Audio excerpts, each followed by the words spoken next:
கிறிஸ்துவுக்குள் மிகவும் பிரியமான சகோதர சகோதரிகளே, இயேசு கிறிஸ்துவின் நாமத்தினாலே உங்கள் யாவருக்கும் எனது அன்பின் நல்வாழ்த்துதலையும் வணக்கத்தையும் தெரிவித்துக் கொள்கிறேன்.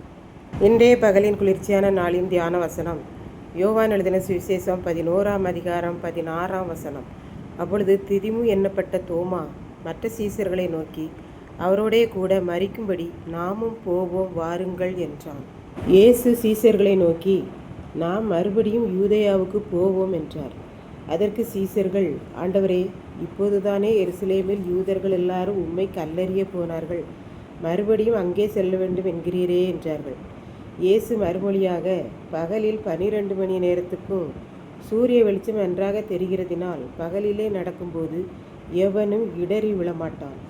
ஆனால் ஒருவன் இரவிலே நடந்து போனால் இருட்டாக இருக்கிறதினால் இடறி விழுவான் என்றார். எனக்குள் எப்போதும் வெளிச்சமாயிருக்கிறது. ஆகவே மனிதர்கள் இப்படிப்பட்டவர்களாகத்தான் இருப்பார்கள் என்பதை நான் நன்றாக அறிந்திருக்கிறேன். அதனால் என்னை கல்லெறிய வந்தார்களே என்று நினைத்து நான் அவர்களிடத்தில் கோபப்படுவதில்லை. அது அவர்கள் சுபாவம். இடரலடையாமல் இருப்பது என்னுடைய சுபாவம் என்றார். நாமும் யார் என்ன நம்மை பற்றி குறை கூறினாலும் இடரல் அடையக்கூடாது. நாம் செய்கிற நன்மையை செய்து கொண்டே இருக்க வேண்டும் என்பதாக இயேசு கூறுகிறார். இதற்கு பின்பு இயேசு சீசர்களிடம், நம்முடைய நண்பனாகிய லாசரு நித்திரை அடைந்திருக்கிறான், நான் அவனை எழுப்பப் போகிறேன் என்றார். அதற்கு அவர்கள், ஆண்டவரே, அவன் தூங்கினால் சுகமடைவான் என்றார்கள். அதன் பின்பு இயேசு, அவன் தூங்கவில்லை, மரித்து போனான் என்று தெளிவாக கூறினார். நான் அங்கே இருந்தால் அவன் மரிக்க விடாமல் சுகமடைய செய்திருப்பேன். நான் அங்கே இராததினால் அவன் செத்துப்போனான் என்றார். அதனால் நாம் அங்கே போய் மரித்து போன அவனை எழுப்புவதன் மூலமாக நீங்கள் தேவனிடத்தில் விசுவாசமுள்ளவர்கள் ஆவீர்கள் என்று நான் எண்ணி உங்கள் நிமித்தமாக மகிழ்ச்சி அடைகிறேன். அதனால் நான் இப்போது மரித்து போன அவனிடத்திற்கு நாம் போவோம் வாருங்கள் என்றார். அப்பொழுது அவருடைய சீசர்களில் ஒருவனாகிய திதிமு எண்ணப்பட்ட தோமா என்பவன் மற்ற சீசர்களை நோக்கி, இப்போதுதான் எருசலேமிலுள்ள யூதருடைய கல்லறிதலிலிருந்து தப்பித்து பிழைத்து வந்திருக்கிறோம்.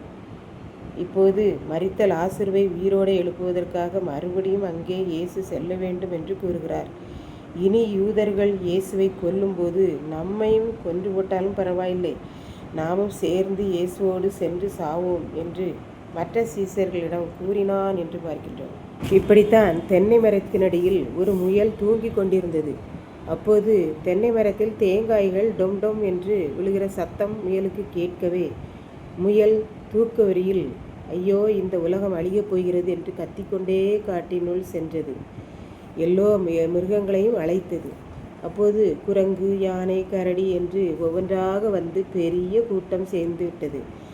எல்லாரும் சேர்ந்து உலகம் அழியப் போகிறது ஐயோ என்று கத்திக்கொண்டே சென்றனர்.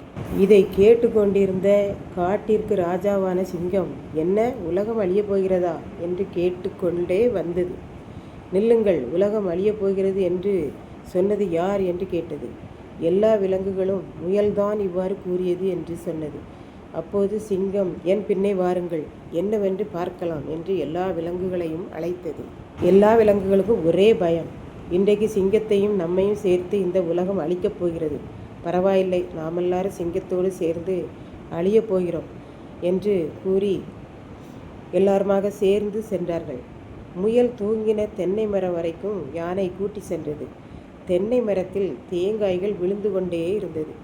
அதை பார்த்து சிங்கம் சொன்னது, தேங்காய் விழுகிற சத்தத்தில் முயல் பயந்து போய் அலறி இருக்கிறது என்று கூறியது. நம் இயேசுவும் இதைத்தான் கூறினார். பகலுக்கு 12 மணி நேரம் நாம் பகலுக்குரியவர்களாய் இருந்தால் மற்றவர்களுடைய செயலை பார்த்து இடற மாட்டோம், சோர்வடைய மாட்டோம் என்று. நாம் அவ்வாறு இடரல் அடைந்தால் இயேசுவுக்காக வாழவும் முடியாது, யாருக்கும் எந்த நன்மையும் செய்யவும் முடியாது என்பதை நாம் கற்றுக்கொள்கிறோம். இதை கேட்டுக்கொண்டிருக்கும் எனக்கன்பானவர்களே, நாம் இன்றைக்கு ஆண்டவரோடு கூட எந்த நிலைமையில் இருக்கிறோம்?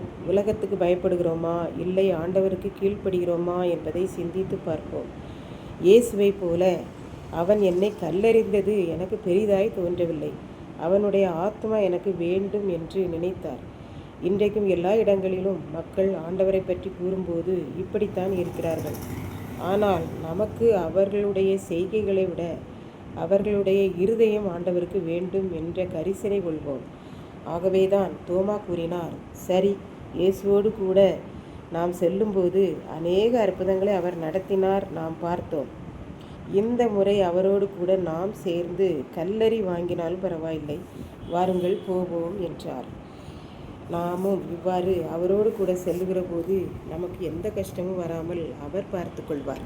கர்த்தர் தாமே இந்த வார்த்தைகளை ஆசீர்வதிப்பாராக. ஆமென். ஜெபம். அன்பின் ஆண்டவரே, இந்த நல்ல நேரத்திற்காக நன்றி செலுத்துகிறேன். இப்போதும் இந்த வார்த்தையை கேட்டுக்கொண்டிருக்கிற ஒவ்வொரு பிள்ளைகளும் உம்மோடு கூட சென்று தன்னை உமக்கென்று அர்ப்பணிக்க உதவி செய்தரணும். மீட்பர் இயேசு கிறிஸ்துவின் நாமத்திலே தாழ்மையோடு வேண்டிக் கொள்கிறேன் பிதாவே. ஆமென்.